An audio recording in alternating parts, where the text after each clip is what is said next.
Talking to some of the best names in contemporary Christian music. This is the Hope FM Artist Interview. And welcome to this week's episode of the Artist Interview, where I, Gordon T, your host, get to talk to people from the world of contemporary Christian music.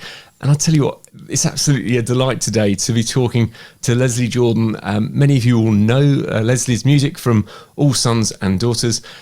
But I tell you what, she's got a new EP out, and we're going to listen to some of the tracks right now and hear her story. So before we talk to Leslie, let's hear this first track, Love Will Never Fail. Love will never fail. Love will never,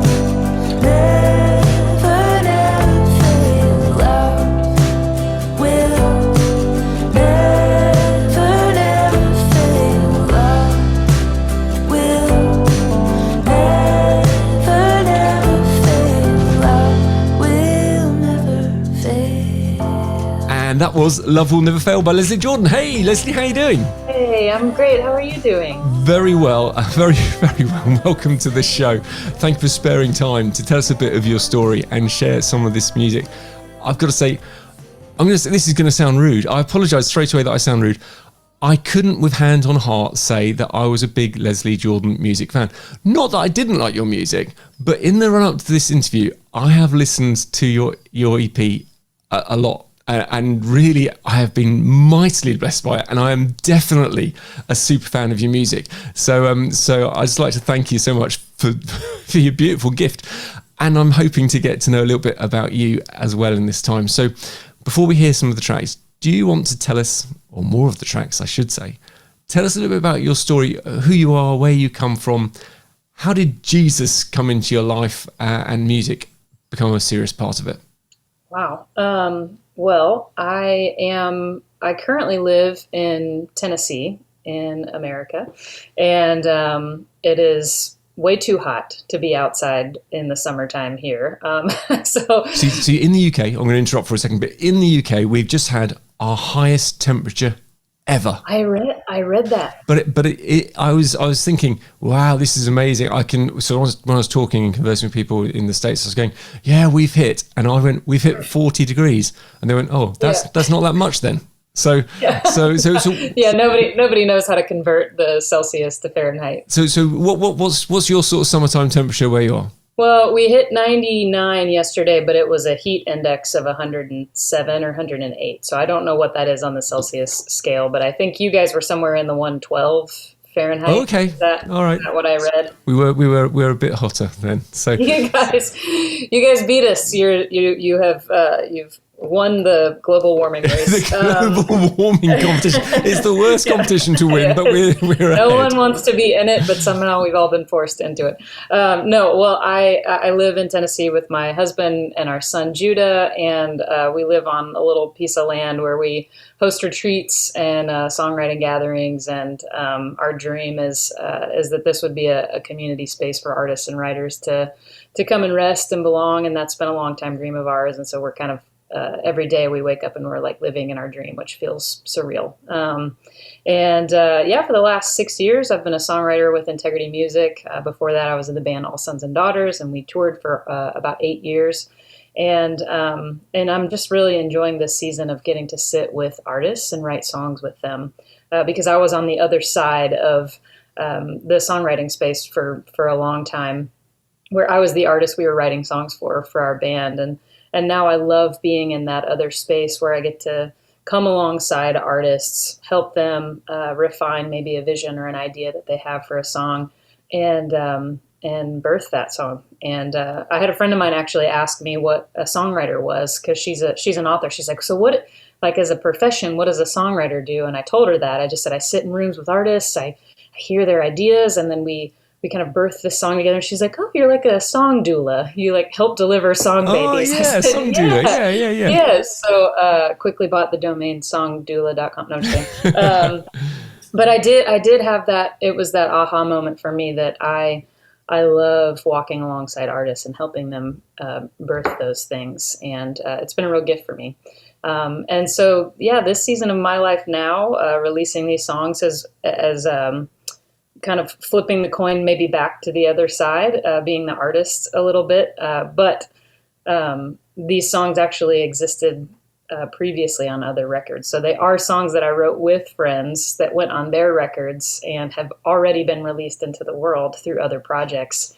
And those songs mentored or ministered to me and really meant a lot to me through this last season of my life. And so I thought a cool way to honor those songs, to honor those friendships, and to honor the season that I'm in is to record them in a new way. And so I basically I call them old songs with new clothes on, and it's been a joy. Wow.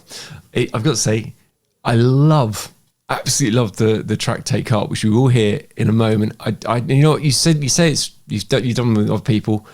So Take Heart, who's that been with? Yeah, so I wrote that with my friend Taylor Linhart, and she is one half of the duo Mission House, and they're also an integrity artist, and Take Heart was on their record that came out in 2020. Ah, okay. So, because I did notice, I think Take Heart also, I think Citizens have got a track called Take Heart, and I think also and Matthew West has got. And there's a million. Also, Great I Am. I'm just putting out songs that there's a million versions, songs with the same title. Yeah. So, but beautiful music behind it as well. So, but let's rewind the clock further because I'd love to find out about actually your background, because certainly in the UK. We're not as sort of a Christian culture country, right, if that makes sense. So many people might not normally go to church at all or have any sort of faith background. Within the States, I appreciate often there is a faith element that's quite common. For yourself, were you just always brought up in church? Yes, I grew up in church. I would say, now recalling your previous question, how Jesus came into my life, I would say that Jesus was always a part of the conversation. But relationally, I feel like I'm still getting to know the person of Jesus. And I think that's what's so beautiful about our faith and maybe the complex nature of someone who's raised in church. There's a lot that kind of hinges on making that decision, that meet cute, as you will, that moment of being introduced to God and accepting or believing or professing those things. But there's lesser emphasis placed on the daily relationship. And I've been married for 13 years. And I think like if all of the emphasis was placed on the moment that I met my husband, it would be a pretty kind of a boring story, but I think about all of the life that we've lived in the last 13 years, and that's what's made our relationship be what it is. And so, I think, responding to that question for me is it's multi-layered, because my relationship with Jesus, as it relates to my relationship with my family and the church and all those things, it's been a process, and it's been beautiful and hard, and all of the things of trying to follow the teachings of Jesus within the context of the church, and how sometimes the church can muddy the waters a little bit for who Jesus is. Yeah, that's the trouble with imperfect people and a perfect God, I guess. Right. But right. I'm counting myself very much amongst the imperfect people, I should add.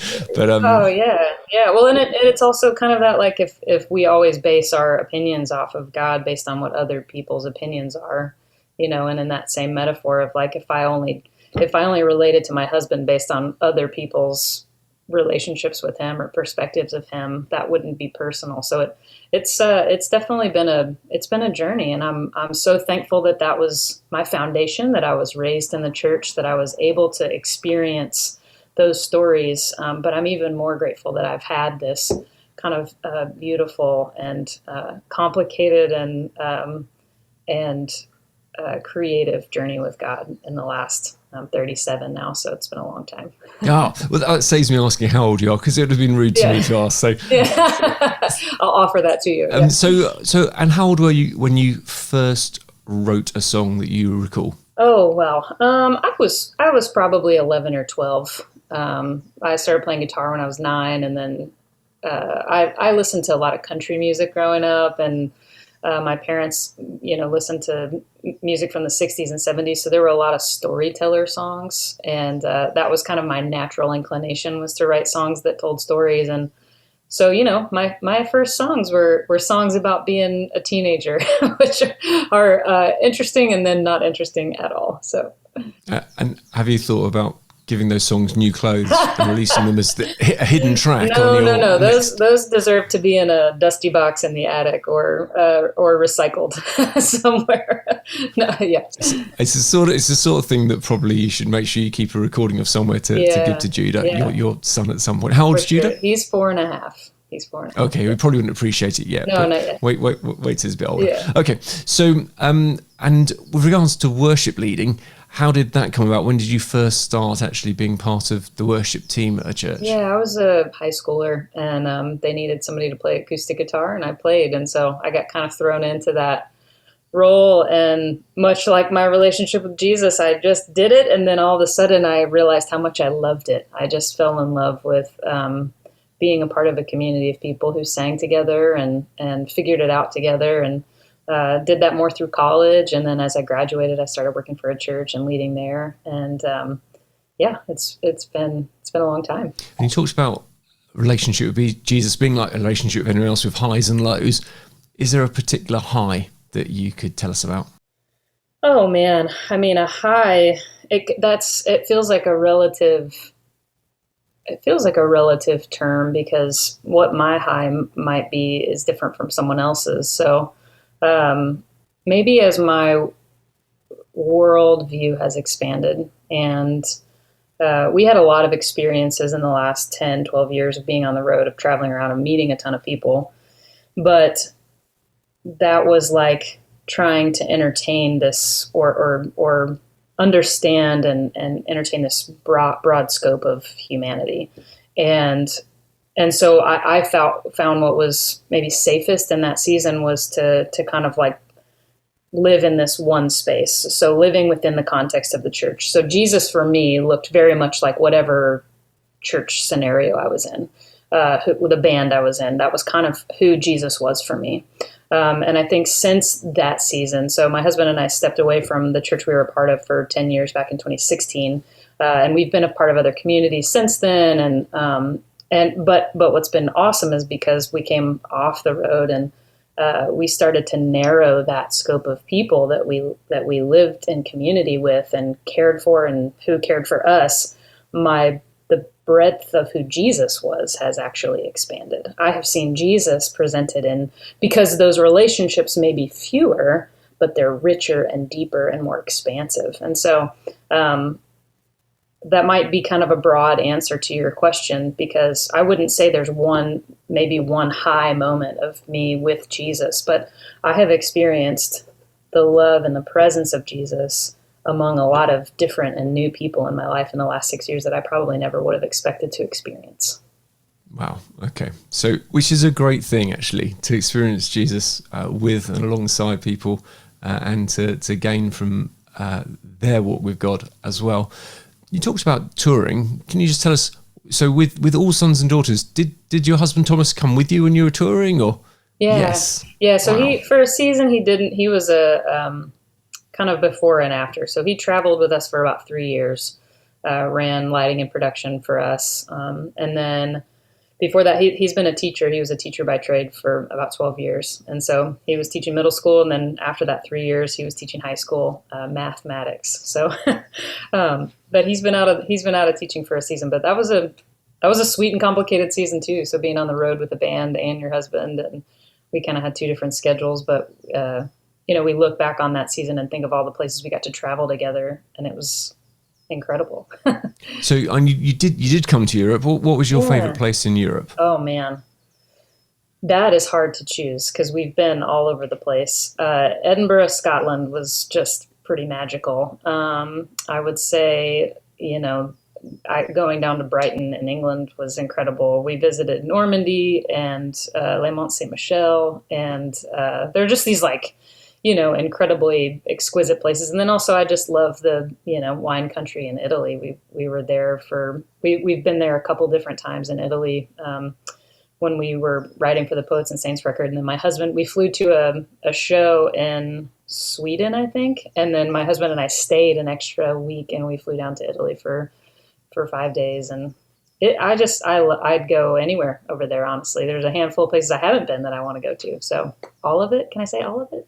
You're allowed to say, well, it's a very diplomatic answer. Yeah. Yeah, So no that's no me. one has been offended. I do think I heard the Scottish listeners give a little cheer at that moment Okay. when you All right. mentioned Edinburgh. So that's okay. Yeah. So okay. And when you've been touring, what's been, if you don't mind me asking, the biggest struggle for you that you've seen Jesus help you with? I am very wired for home and routine and my people. And so I think the road was hard for me because of what I mentioned before, that there was just this, like, you're constantly around new people and you're constantly in new places. And while that can be appealing and very fun, there was also this, it just started to wear on me. And so I found myself with a lot of anxiety.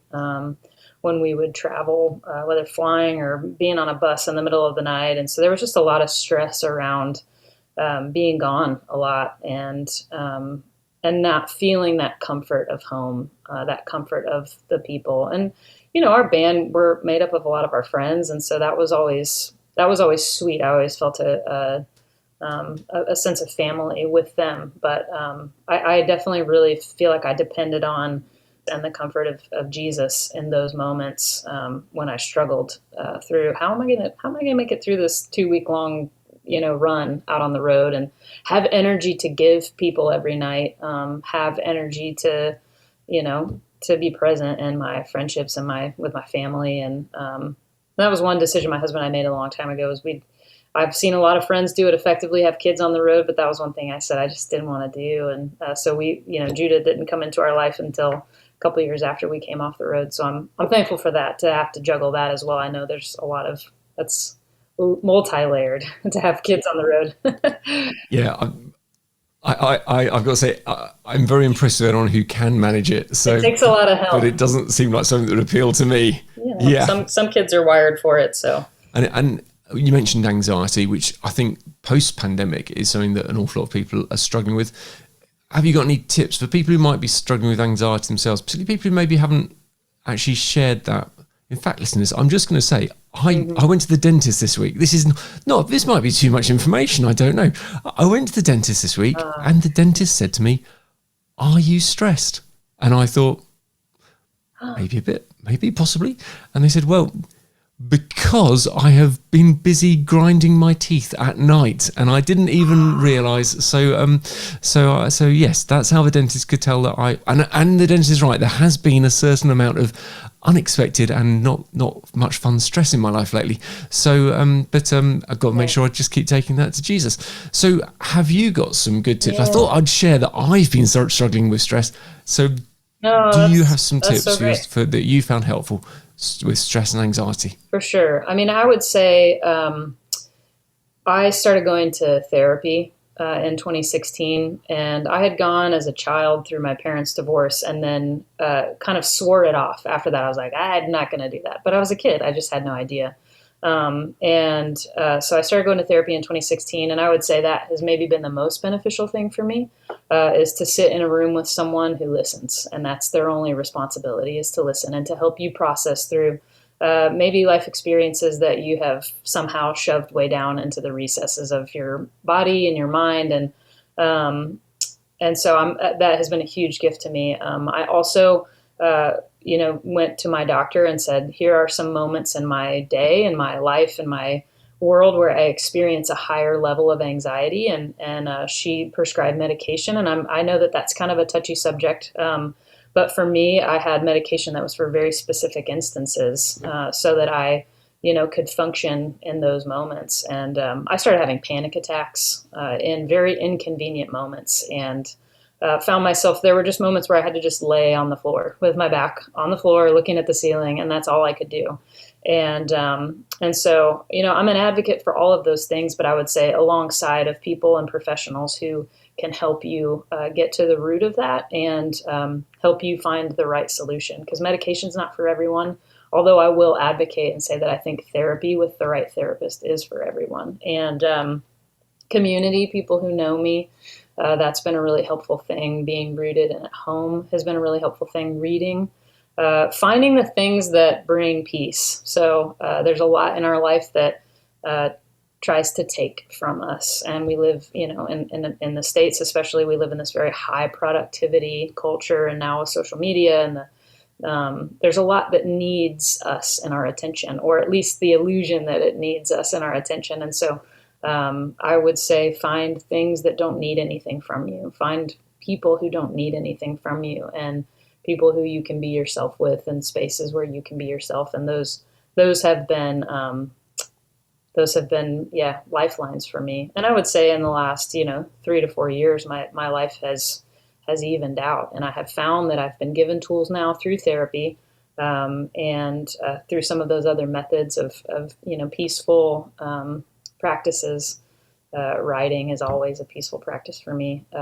Those things now, my life does not feel as chaotic. It's about balance, and I think there's a book called The Body Keeps the Score, and while we may have experienced emotional trauma or spiritual trauma or abuse or whatever the things are in our life, religious trauma, there are things that we may suppress, but our bodies will remember. And so panic attacks, I think, were one way that my body was telling me, hey, there are some emotional things that you have to pay attention to. And so if you just become a good listener to yourself, yourself and your body and your spirit will reveal things to you that maybe you wouldn't be able to know otherwise.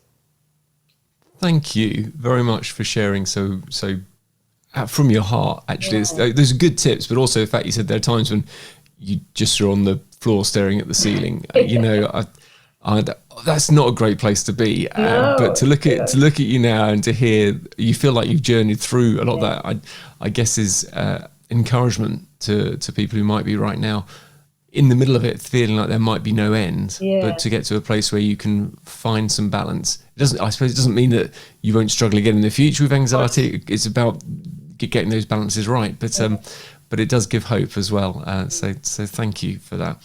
In fact, tell us about this next track, because I really needed this track and I'm very grateful for it. So it's called Take Heart. Tell us about the backstory to it, why you wrote it and why it's special. Yeah, my friend Taylor Linhart, who is a singer-songwriter and also in a band called Mission House, she brought this first verse and chorus to me back in 2019, I think. And we sat with it and we started reading through that passage of scripture. In this world you will have trouble, but take heart, I have overcome the world. And something that has just been really beneficial to me is the recognition that Jesus doesn't say, in this world, you may or may not have trouble. Like, he says, you will have trouble. And so there is kind of this confidence that, like, we're walking into life with obstacles, and we're walking into life with opposition, and we're walking into life with nuance and relationships and complexities and all of these things. And the take heart follows directly after that. But and really what take heart means is just have courage. Have courage. Believe me in what I say, and who I say I am is who I am.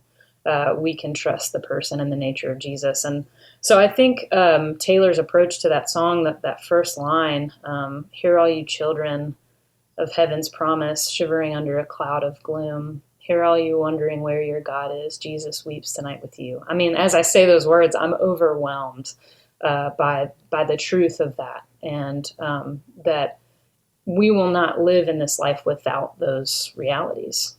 But we won't live alone in those realities either. The truth is that Jesus sits in those with us and weeps with us and feels all of that with us. And so we tried to sit in that, and we tried to feel all of that and to feel our way through to the end of the song. And so my favorite line in that song is, hear all you weary, trouble's companion, praying to find a peace unknown, where sorrow's river hollowed a canyon.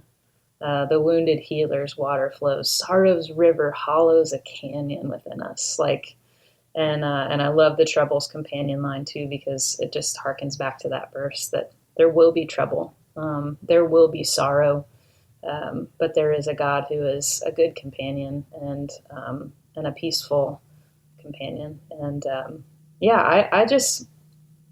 I'm grateful for what this song has been to me. And when I brought it to my friend Jess Ray, who's the other half of the band Mission House with Taylor, she co-produced this record with me. She had this brilliant idea. She said, what if we just start this song with 2 cellos?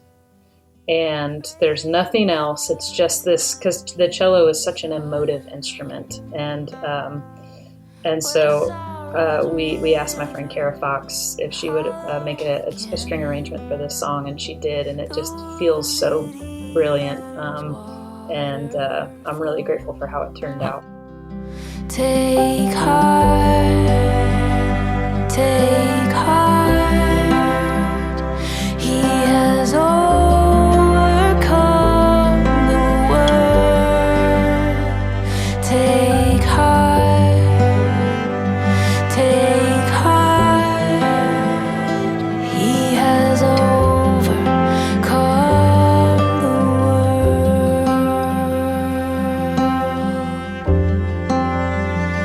Our joy is born in labor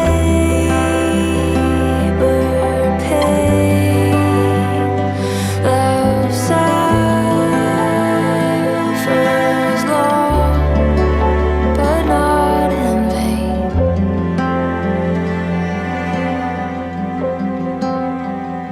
Take heart. And that was Take Heart by Leslie Jordan. And I'm very pleased to say that Leslie is still with us here for the artist interview. Leslie, thank you so much for all you've shared from your heart so far. It'd be wonderful if you could take this opportunity to pray for listeners. Absolutely. I'd love to.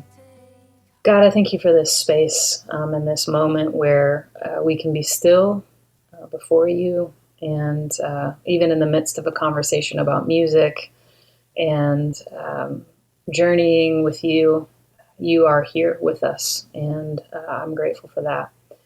God, I pray for anyone listening today who may find themselves in a similar position with anxiety, with stress, with depression.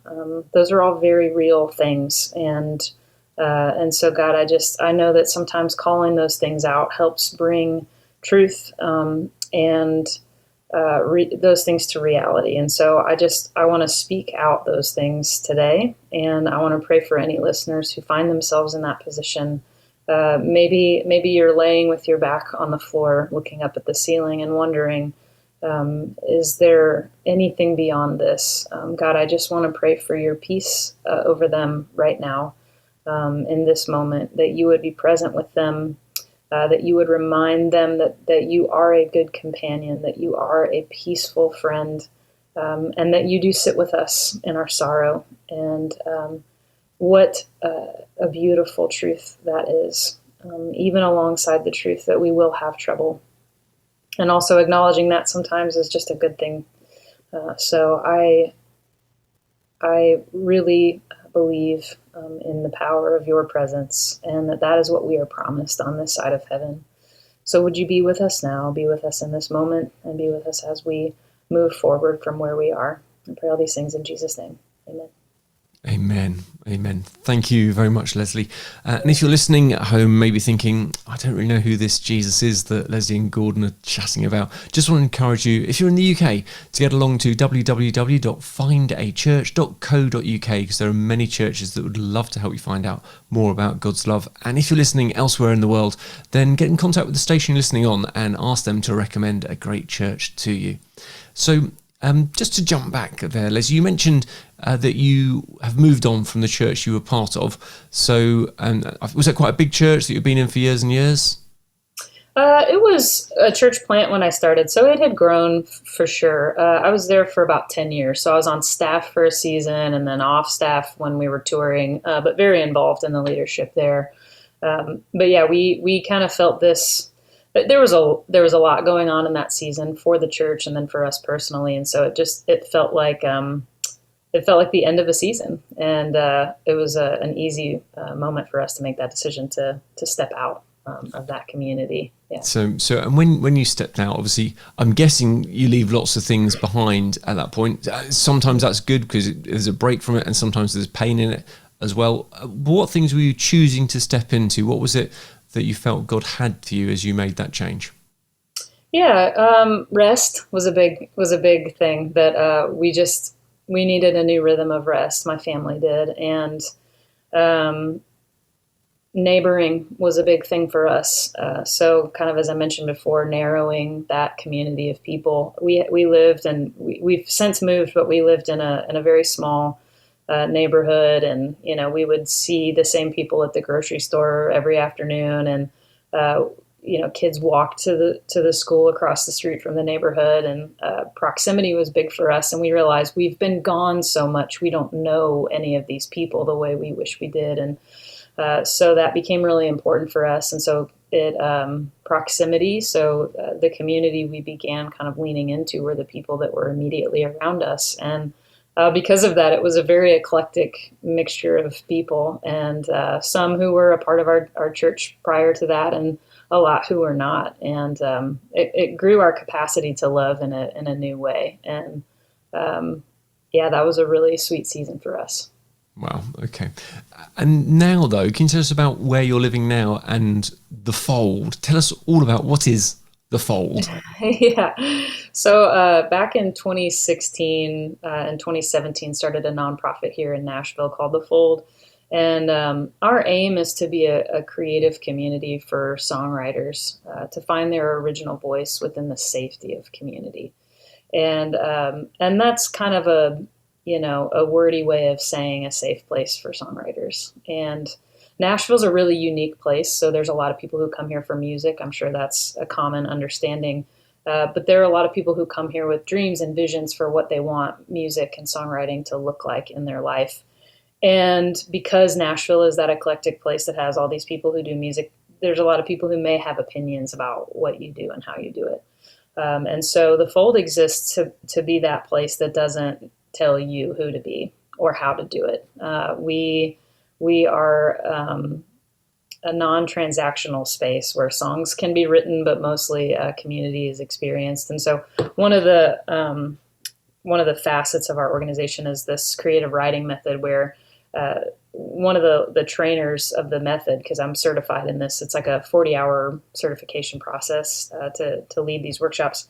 One of the leaders, she says it feels very therapeutic, but it's not therapy. And so it might mimic things you've been in before, whether group therapy or creative writing communities. It's prompt-based, but what I love about it is everybody writes in the moment. There's this prompt that everybody responds to. We're all given the same amount of time. We're sitting in a circle. You can share if you want to. You don't have to. But if you share the piece that you've just written, everyone in the circle will say back to you what's strong about that writing. And that is such a unique approach to creativity, one that I've never been a part of before, because we're so used to presenting our work and someone saying, here's what needs work. Here's what's not working, right? We're always given this, like, this is not good. And even from papers early on as a kid, right? You get something back at school and there's red pen marks over the things that are wrong. And so we're constantly conditioned to judge the things that aren't going well, that we forget to look for the things that are good and that are strong and that are innate and intuitive within us. And so this practice really speaks to those things. And it's a tool that I love to give songwriters, to walk into a room and to say, you already have everything you need within you to do the thing that you want. And no person's opinion of that thing is going to shift or change who you are. It can shift negatively, but here's the thing, like, you have to trust that person and that voice that God has given you within yourself. And so that has become a mission for myself, a mission for my husband, our family. Like I said, we moved, it's not far from where we used to live, about 30 minutes, but it's more out in the country. And we have about 10 acres, and we host listening parties for people who are releasing records who may not be on a label. We host songwriting retreats and gatherings for local artists and musicians. And so that's the space we're growing. I say we're farmers. We have a bunch of stuff that was planted here before we got here that we're trying to keep alive. But if we're in the business of nurturing, I would say we're in the business of nurturing artists. So that's the world we're in right now. That sounds actually really quite fun. It is. I got to say, I sometimes when I talk to people, they do talk, particularly sometimes when we're not doing the interviews, but before or after, more often after, about some of the pressure that they feel to try and always perform or to reach certain numbers, all that sort of game. That's the pressure is piled on. You mentioned social media briefly earlier on, and I guess that's one. I've got an Instagram account, and I've never put a post on it. So I've got numbers of people following me, but I just think if I start posting, there is a little bit of pressure I need to at some point, but I haven't. I've resisted. So Don't do it. Don't give in. It does make it a really poor account. Yeah. But yeah, it's one of those things where I guess if you're doing something that you're loving, and looking at you as you talked about it, it just sounded like you loved it. And the fact it's releasing to other people and enabling them to I guess bring out the gold is one of the terms people might say, but without it being forced out and changed into a shape that they didn't want it to be in. So that sounds like a wonderful songwriting process. I've not heard of it before, but it sounds good. And when you told me it's called The Fold, it sounded like it was going to be maybe an origami workshop. But, yes, that's exactly paper airplanes. Yeah, but it's not. So okay. And how often does it happen? How many times do people come on these retreats? Is it now, just for listeners at home, I suppose you might be listening to this any time on the podcast. It's July 2022. So we can't say we're post-COVID. We're living with COVID, whatever. That might be the way to describe it. So you were doing retreats. COVID probably made everything go online. I'm going to hazard a guess. Yep. Is it everything sort of back open and working as you dreamed? No, and that's part of the shift for us. Is we actually used to own a retreat space with some friends of ours, and COVID kind of shifted that for us. And so this new iteration of the dream is we're growing this property to be a space where retreats can happen more consistently. But because of COVID and just the nature of growth is that it's going to take time for that. So we've had a few retreats. And we've held them mostly outdoors, so we can't have them in these hot summer months. But we do. The listening parties have been pretty fun because we do those after the sun goes down, and we just have a host of picnic tables. There's a bunch of grapevines that were planted here, and so it feels vineyard-esque. So you're sitting out and watching the sun go down, and it's those moments when we have people gathered here. It feels like we're on the path toward that vision. And we're just taking the time that it needs to take to grow something that I was told when we moved out here. I had some organic farmers come and kind of give us a scope of the property. And we don't, we're not farmers. My husband and I, we're not gardeners. I had one like above ground garden 10 years ago and it all failed. And so it's been a steep learning curve for us. But one of the things that the gardener said to me, the farmer, she said, "You are not a farmer of plants, a gardener of plants. You are a gardener of soil. You don't grow the plants, you grow the soil, and the soil grows the plants. So if you have good soil, you'll have healthy plants." And that has stuck with me in so many aspects of my life as a parent. Like, my job is to create healthy soil for my son so that my son can thrive and grow. And when I think about the Fold and when I think about the future of this organization, is I want to sow into the soil and make sure the soil is right and healthy and good so that there will be lasting health within the folks who come through our organization. And so we're doing that with the time it takes to do it the right way. And is it sort of an invite-only sort of process? How do you come into contact with people to come onto your groups?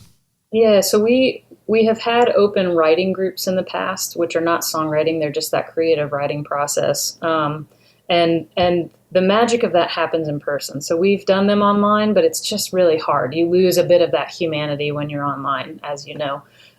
So we have stopped doing some of those open writing groups. The retreats have been invitation only at this point because we're a newer organization and because we're so local here.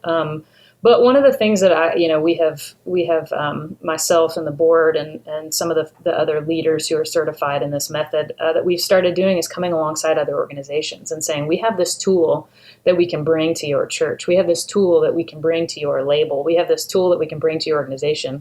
And it's a means for kind of opening people up to themselves and to one another and to God. And so we've co-led and co-hosted a lot of other retreats and community gatherings where we do this writing practice together. So that's one thing that we have been offering since COVID has become a part of our reality. Is we may not host all of the things, but we can come alongside organizations who do host things and want a little bit more of what we do.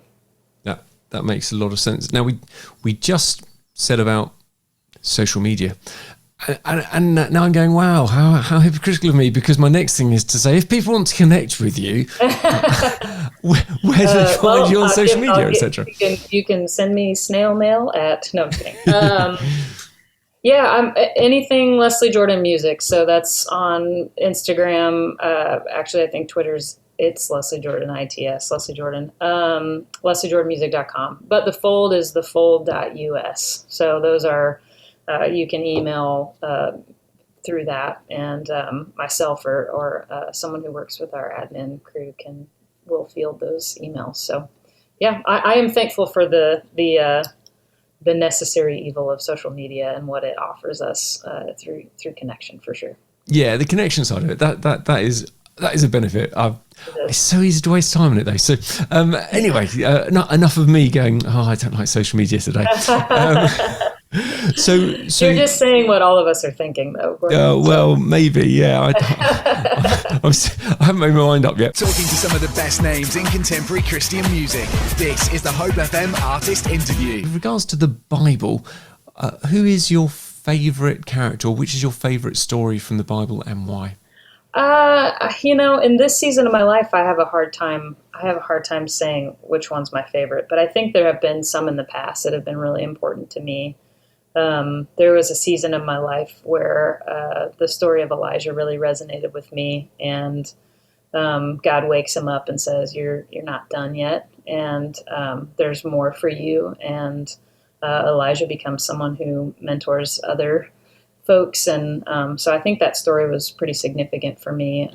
It's easy to get kind of lost inside your circumstances and feel like maybe God gave up on you or the people around you gave up on you, and it's just easier to sit under a tree and let it all go. But I think that voice was a good reminder for me, like, hey, get up and eat something, because we're not done here. Okay, that's an encouragement for anyone out there right now thinking, oh no, I've missed it, or God's finished that and there's nothing left and I just now have to sit and just wait till heaven. I just want to say, wherever you are on your journey, there's always more. God always has a good plan, and I just want to encourage people to be listening for those little prompts and moments when He reveals more of His love. And I love the fact you said about eat something. Just take some care of yourself. You don't have to rush at 1,000 miles an hour, because God's already ahead of you and He can take care of the path. Just make sure that day by day you walk with Him. Yeah. So your EP, so launched on the 22nd of July. Yeah, 2022, yep. 6 tracks on it. So we're getting to hear half of the EP as part of this show today. What's your favourite track from the EP? That's like asking which kid is your favorite kid. I only have one kid, so that question doesn't bother me. That's easy for you. It's easy for me. It's him. I really don't know. I think there are different days that different songs are my favorite song. And I think the one song to me that feels like it stands out the most is Great I Am, only because it's a song that I feel like it was a part of a record through YWAM Kona Music. So if you've heard of the organization Youth with a Mission, I spent time doing a DTS with Youth with a Mission many years ago. There you go. Awesome. So you're familiar with it. Awesome. Yeah. So I through Andrew Osinga, the A&R at our label, again, he brought me out to Kona a few years ago to write in Hawaii with the community of songwriters out there for a record, and I got to help write this song with a couple other amazing writers, Carly Ruiz and Maddie Thompson, and this song went on their record, and it was a song that when I left that writing experience, I thought, gosh, I love that song so much. It just felt like a lot of the truths that I tried to hold on to, which is when I look in my past, when I look backwards and I see in my life, if there's moments of doubt or question or concern or fear or anxiety, I have a tendency to future trip and worry about what's coming. And I think by the nature of God, God also lives in the future. So there is peace in that. But for myself, I can look back in my story and go, here is where God showed up. Here is where I experienced the true nature of God. And so those little Ebenezers have popped up throughout my life where I go, oh, yeah, this is where God saved me. And I can trust that. If right now I have trouble trusting this moment, I can at least trust the truth from my past and trust that there is a present and a future with him. So I have loved this song, and I loved the production of it. I feel like it kind of, it lent itself toward this really kind of ethereal, folksy sound. We've got banjo on the track, and there's this really cool lead part that I feel like is, it just feels like if feelings could become melodies, that's what I feel like this song is for me. Like I have a lot of feelings when I listen to it, and so it's a special one. I can't say it's my favorite because I'm trying to be diplomatic again. You caught me. I love them all, but I do love this song. You have been the lighthouse in the storm. You are still the voice I listen for. You will be the rock on which I stand, the great I am. And that was Great I Am by Leslie Jordan, and it was an absolute honour to chat with her today on The Artist Interview. And there are many other interviews that you can listen to as well. Just go to your favourite podcast platform and search up The Artist Interview. Thanks so much for joining me, Gordon T. I look forward to being with you on the next episode. God bless. Bye-bye.